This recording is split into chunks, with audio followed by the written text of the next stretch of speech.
Back at our repair job from a couple weeks ago. We got her opened up here, and I'm going to show you what the issue is and then explain to you as well what we need to do to fix it. So here it is, all opened up. The siding all off.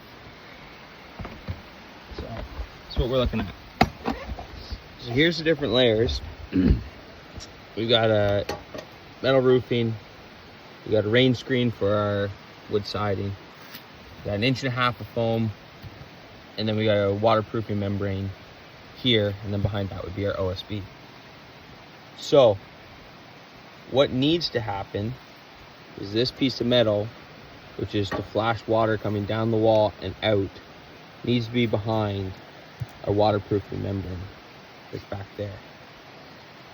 So to do that, we have to take this off, take that piece of strapping out, cut the foam, lift that house wrap up, slide this all the way in there, lap our house wrap down, put our foam back on, put the strapping back on, and then we can re-side it. So all in all, whoever did build it, like, everything's cut really nice and everything's really tight, but just those little details that get overlooked sometimes. So you cut this out. The metal is going to be now on this face and going to be taped. The tape's going to come out in front of this or over this and in front of that metal. You're going to take this off. But the thing is that when you cut this, you got to make sure you're not cutting too deep and you're actually cutting that house wrap up in this area, because then it's another spot for water to get in. So we're cutting to a certain depth, stopping part way, and then just breaking it with our flat bar and pulling it out as we go. So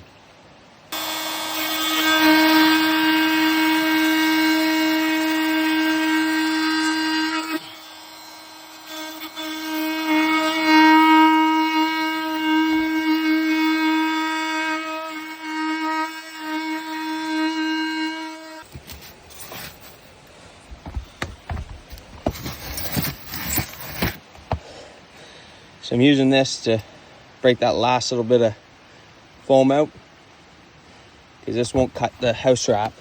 And it's just a tiny little bit of it left in there. And then we can tie this up.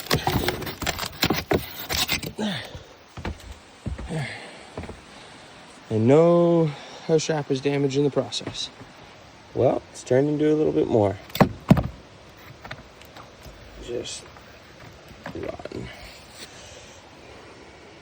We taped this whole window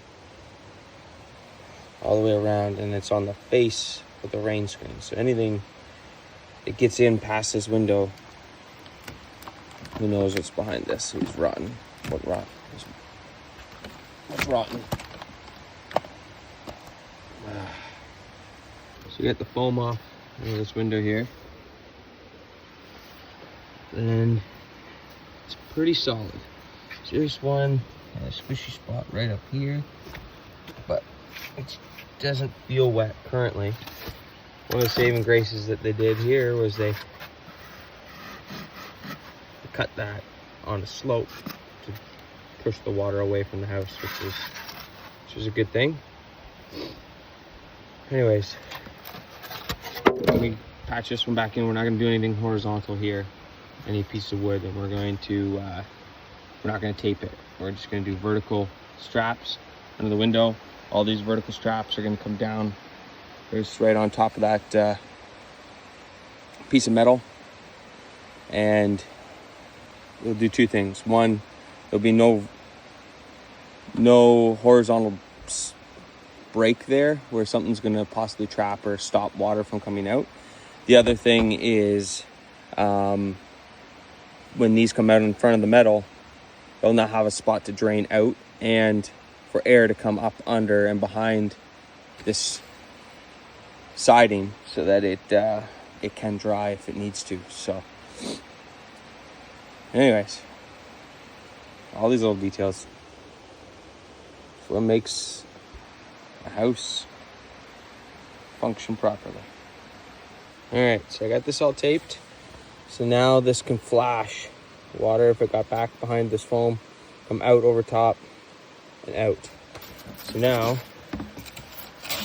put this foam back in, and what I'll do is I'll tape this joint here, but not this one. That way, if water gets in, it can come out over top of that and down. So, and then we will finish extending these down, put our bug screen on the bottom, and then finish siding up. Finish all these siding pieces off.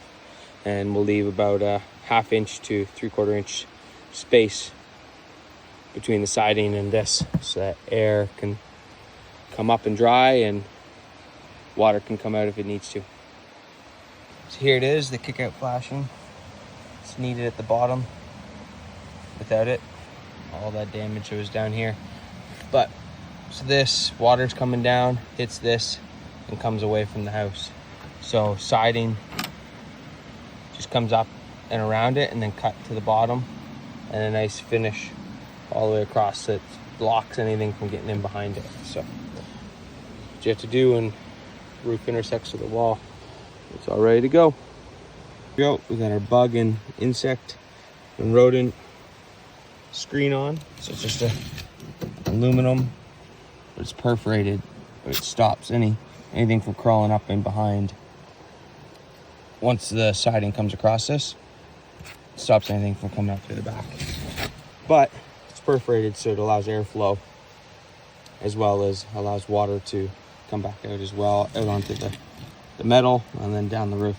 So yeah, there we go. Had to get a couple of new pieces of siding, but was able to reuse mostly old, leaving that bottom section open there just for, so they don't have to take it back off again when the insurance company comes in and repairs that area. But it's all good to go. We even replaced this one section of metal here, just where the snow came off the roof. It damaged it, put a slice in it, so we just replaced that one as well, cleaned it up. Yeah, ready to go.